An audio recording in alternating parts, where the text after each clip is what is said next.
주님께서 여러분과 함께 마르코가 전한 거룩한 복음입니다. 주님 영광 받으소서. 그때 제베데오의 두 아들 야고보와 요한이 예수님께 다가와 스승님, 저희가 스승님께 청하는 대로 저희에게 해주시기를 바랍니다 하고 말하였다. 예수님께서 그들에게 내가 너희에게 무엇을 해주기를 바라느냐 하고 물으시자 그들이 스승님께서 영광을 받으실 때에 저희를 하나는 스승님 오른쪽에 하나는 왼쪽에 앉게 해주십시오 하고 대답하였다. 예수님께서 그들에게 너희는 너희가 무엇을 청하는지 알지도 못한다. 내가 마시는 잔을 너희가 마실 수 있으며 내가 받는 세례를 너희가 받을 수 있느냐 하고 물으셨다. 그들이 할 수 있습니다 하고 대답하자 예수님께서 그들에게 말씀하셨다. 내가 마시는 잔을 너희도 마시고 내가 받는 세례를 너희도 받을 것이다. 그러나 내 오른쪽이나 왼쪽에 앉는 것은 내가 허락할 일이 아니라 정해진 이들에게 돌아가는 것이다. 다른 열 제자가 이 말을 듣고 야고보와 요한을 불쾌하게 여기기 시작하였다. 예수님께서는 그들을 가까이 불러 이르셨다. 너희도 알다시피 다른 민족들의 통치자라는 자들은 백성 위에 군림하고 고관들은 백성에게 세도를 부린다. 그러나 너희는 그래서는 안 된다. 너희 가운데에서 높은 사람이 되려는 이는 너희를 섬기는 사람이 되어야 한다. 또한 너희 가운데에서 첫째가 되려는 이는 모든 이의 종이 되어야 한다. 사실 사람의 아들은 섬김을 받으러 온 것이 아니라 섬기러 왔고 또 많은 이들의 몸값으로 자기 목숨을 바치러 왔다. 주님의 말씀입니다.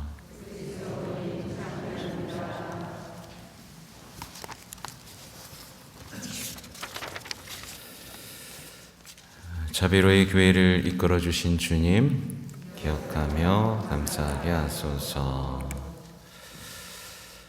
날씨가 무척 추워졌습니다. 네, 마음 관리도 잘해야겠죠. 오늘 복음에는 제베데오의 두 아들 야고보, 요한이 등장합니다. 사실 예수님께서 굉장히 이뻐했던 제자들이죠. 베드로, 야고보, 요한은 거의 예수님의 최측근으로 이제 사랑받았던 제자들이죠. 근데 이들의 열정이 더럽혀졌습니다. 그렇죠? 이들은 다 버리고 따랐지만 엉뚱한 것을 바라기 시작하는데요. 이 복음 전에 나왔던 얘기가 따름에 대한 보상이었고 또 순환과 죽음이었습니다. 근데 순환과 죽음은 하나도 못 알아듣고 이제 따름과 보상에 대한 것만 집중해서 이제 예수님께 자신들이 원하는 것을 청하기 시작하죠. 이들은 예수님을 따르면 떵떵거리면서 살 수 있을 거라고 이제 생각을 했던 것 같아요. 그럴듯한 한 자리를 얻어서 이제 뭔가 누리면서 살 수 있을 것이라고 기대했던 것 같습니다. 요한과 야고보는 예수님을 따르는 것에 대한 아주 구체적인 보상을 원했습니다. 주시기도 전에 저는 이 자리 오른쪽과 왼쪽 자리를 원합니다 라고 말을 하는 거죠. 그들은 신앙을 통해서 출세하고 싶었습니다. 부유해지고 싶었고 높아지고 싶었고 힘을 갖고 싶었고 존경받고 싶었습니다. 근데 하나도 못 알아듣는 거죠. 3번이나 순환과 죽음에 대해서 말씀하신 뒤였는데 정말 처참하죠. 그들은 다른 제자들보다 선수치고 싶었어요. 다른 제자들보다 더 안락하고 더 고통 없고 더 부담 없는 삶을 먼저 차지하고 싶었습니다. 그래서 다른 제자들이 어떻게 했어요? 불쾌하게 여겼죠. 뭐야 저것들, 선수치네. 만약에 이 제자들 사이에 예수님이 없었다면 무슨 일이 벌어졌을까요? 난리가 났겠죠. 오늘날의 수많은 단체 내에서 벌어지는 일들입니다. 예수님이 있었더라면 싸우지 않았을 텐데 그 단체 안에 예수님이 있는 거예요? 없는 거예요? 없는 거예요. 그러니까 누가 높고 낮는지에 대해서 싸우고 있는 거죠. 예수님께서는 화내지 않으시고 너희는 너희가 무엇을 청하는지 알지도 못한다. 그러면서 이제 묻으십니다. 너희는 내가 마시는 잔을 너희가 마실 수 있으며 내가 받는 세례를 받을 수 있느냐? 여러분 어떠세요?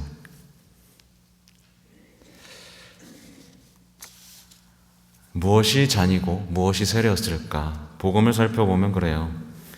이렇게 기도하신 적이 있죠.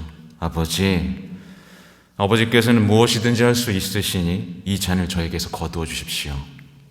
라고 했던 기도가 있었죠. 또 내가 받아야 되는 세례가 있다. 이 일이 다 이루어질 때까지 내가 얼마나 짓누릴 것인가. 여기에 대해서 우리는 알 수 있습니다.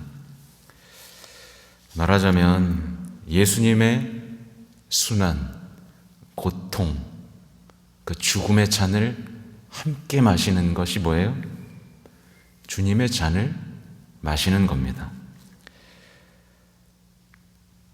그리고 십자가에 못 박혀 돌아가시는 것이 그 깊은 슬픔, 그렇죠? 깊은 사랑에 빠지는 것이 뭐예요? 주님께서 받으신 세례를 받는 것입니다. 이스라엘 전통에 그랬대요. 그 사람이 먹는 잔을 마신다는 건 그 사람이 겪는 기쁨, 슬픔에 완전히 동참한다는 뜻이었다고 하죠. 그리고 세례받는 거 생각해 보십시오. 물에 푹 잠기죠. 예수님이 느끼셨던 그 고통과 슬픔에 푹 잠가서 같이 죽는 겁니다.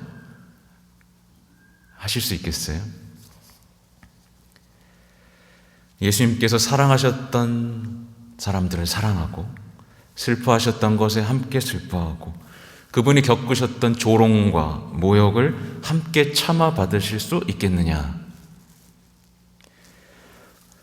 그분이 지셨던 십자가를 함께 지고 그분이 흘리셨던 피와 땀을 나도 흘려보고 그분과 함께 십자가에 못 박혀서 세상의 죄를 없애는 그 거룩한 죽음의 대열에 동참하겠느냐? 라고 묻고 계신 겁니다. 여러분, 하실 수 있겠어요? 여기서 짚고 넘어가야 될 건 그리스도의 영광은 언제 드러났죠? 십자가에서 드러났죠. 그러니까 우리 역시 우리의 영광은 언제 드러나죠? 우리가 고통을 겪을 때 영광이 드러납니다. 피할 수 없는 우리 신앙인의 핵심인 거죠. 고통의 신비 안에서 영광의 신비가 이루어집니다. 우리가 매일 바치는 고통의 신비와 영광의 신비 속에 우리 신앙의 핵심이 담겨 있는 거죠. 이 제자들은 할 수 있습니다 라고 얘기합니다. 겁도 없죠. 여러분들은 할 수 있으세요? 기도하지 않는 사람은 절대로 접근조차 못하는 신비죠. 기도하지 않는 사람들의 특징은 언제나 신앙 안에서 출세를 추구하죠. 그리고 기도가 아니라 뭘 하죠? 주문을 외웁니다. 기도문 낭독을 하죠. 그것을 통해 얻고자 하는 건 언제나 같습니다. 안락한 삶, 더 이상 상처받지 않는 삶, 내 욕망을 채우는 삶입니다. 그죠? 이 야고보와 요한이 했던 짓을 똑같이 하고 있는 거죠. 결국 복음에서 도망가고 십자가에서도 도망가는 겁니다. 실제로 많은 신앙인들이 복음을 읽지 않아요. 복음을 읽어도 위로해 주는 것만 읽습니다. 고통을 함께 받자 자신을 버리고 십자가를 지고 나를 따라라는 말은 외면해 버립니다. 그래서 그리스도인임에도 불구하고 어때요? 심리, 상담 이런 거에서 오히려 위로를 받고 어떤 경우에는 스님의 말씀에서 깨달음을 얻습니다. 나쁘다는 게 아니에요. 근데 그게 전부가 되면 안 돼요. 그렇죠? 스님들은 공통적으로 하는 방법이 뭐예요? 고통을 피하는 방법입니다. 근데 그리스도교는 뭐예요? 고통을 어떻게 하면 잘 받아들일까를 지금 배우고 있는데 스님의 말씀을 들으면서 이렇게 하면 내 인생 좀 피겠구나. 그러니까 그리스도인이면서 늘 시련과 고통의 잔을 치워버리는 삶을 쫓고 십자가 없는 삶을 원하는 겁니다. 그렇죠? 이게 얼마나 많은 신앙인들에게서 벌어지고 있어요? 성직자 포함하고 수도자 포함하고 봉사자 포함해서 이런 일들이 계속해서 반복되고 있습니다. 신부들도 고통받는 거 싫어하죠. 봉사자들도 조금만 고통이 오면 어떻게 해요? 다 도망가죠. 왜 내가 이런 고통을 받아야 되느냐? 내가 이렇게 봉사를 하는데 그게 선물이라는 것도 모른 채 다 도망가 버립니다. 근데 우리는 정말 주의해야 됩니다. 이 시대가 주입한 신앙이죠. 십자가에서 멀어진 신앙은요, 죄에 대한 인식도 없고요, 회개도 없습니다. 자비에는 무감각해지고요. 그래서 뭐가 없어요? 고해가 없어요. 고해가 사라집니다. 고백할 게 사라집니다. 그 신앙에는 죄도 없고 회개도 없고 자비도 없기 때문에 그래요. 자기가 원하는 것만 있습니다. 결국 뭐만 남아요? 불평, 원망, 상처, 증오, 이웃에 대한 무관심, 이기주의만 남습니다. 그래서 늘 하는 게 상처 타령입니다. 나 상처받았어요. 내가 상처 줬어요. 이거에서 벗어나질 못합니다. 이것은 결코 신앙이 아니에요. 이건 그냥 세속의 정신입니다. 정말 주의해야 돼요. 신앙인 것과 신앙이 아닌 것을 우리는 구분해야 됩니다. 그죠? 예수님을 따르는 것과 세상을 따르는 것을 반드시 구별해야 되죠. 정말 우리가 깨달게 해주는 성인들의 모범들이 있는데 예수님께서는요, 당신께서 사랑했던 사람들에게 늘 선물을 주시는데 그 선물이 무엇이냐면 첫 번째로 살펴볼 건 당신이 가장 사랑하는 제자들에게 어떤 선물을 주셨죠? 마지막에 순교라는 선물을 주셨어요. 정말 사랑하고 아끼던 제자들에게 준 선물이 순교입니다. 잔인하게 고통받고 돌아갔죠. 우리 김대건 신부님, 한국의 첫 번째 사제로서 얼마나 예수님께서 사랑하셨어요. 그죠? 근데 어떤 선물을 주셨죠? 순교를 주셨어요. 젊은 나이에 죽을 수 있는 영광을 선물해 주셨죠.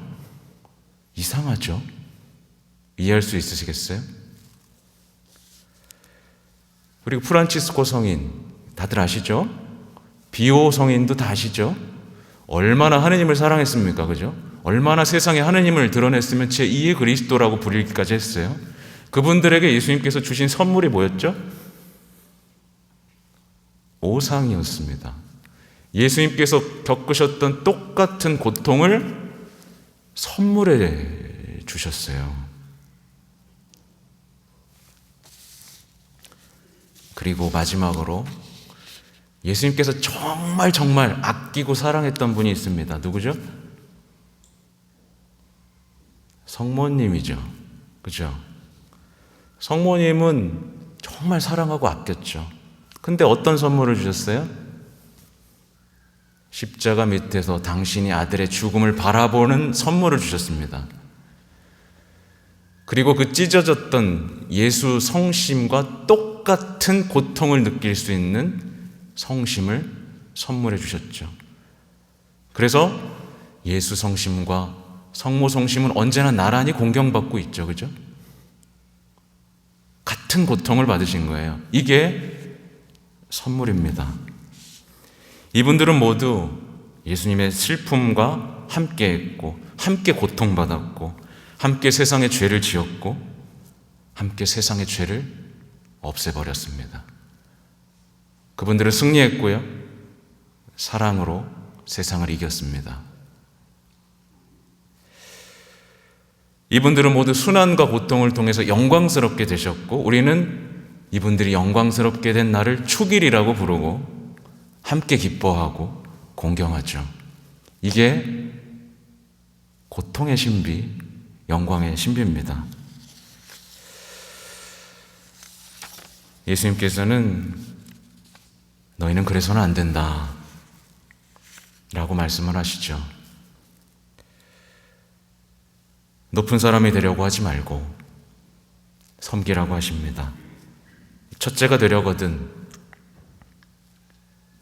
종이 되어라 말씀하시죠. 우리는 돌아봐야 됩니다. 혹시 신앙을 통해서 나는 특권을 누리고 싶어 하진 않나? 손해보지 않는 삶을 추구하진 않나? 그렇죠? 그리스도인이라면요, 반드시 이 고통과 연결된 영광의 신비를 이해해야만 합니다. 이것이 쏙 빠져버린 건 신앙이 아니기 때문에. 순환과 고통, 죽음과 부활이 우리 그리스도인 신앙의 핵심입니다. 그래서 십자가를 걸어놨죠. 여러분 모두도 십자가를 지니고 다닙니다. 근데 순환과 고통을 누가 좋아하겠어요? 그렇죠? 그래서 예수님께서는 오늘 이 독서에서 말씀하세요. 우리의 연약함을 동정하신다고요.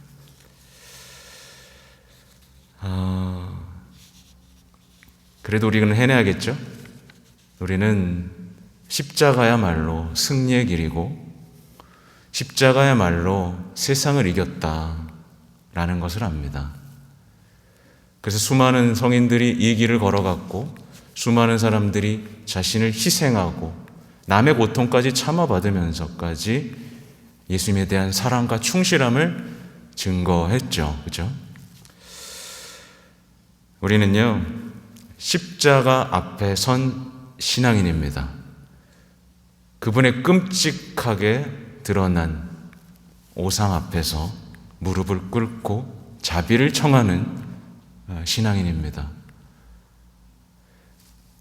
부디 우리가 고백하는 이 신앙, 우리 굳게 지켜나가고 이 신앙의 신비, 이 충만한 신앙의 신비의 바닷속에서 아름다운 고통을 받아들이고 십자가를 전하는, 그렇게 세상의 빛이 되고 세상의 죄를 없애는 그리스도인들이 되시기를 바랍니다.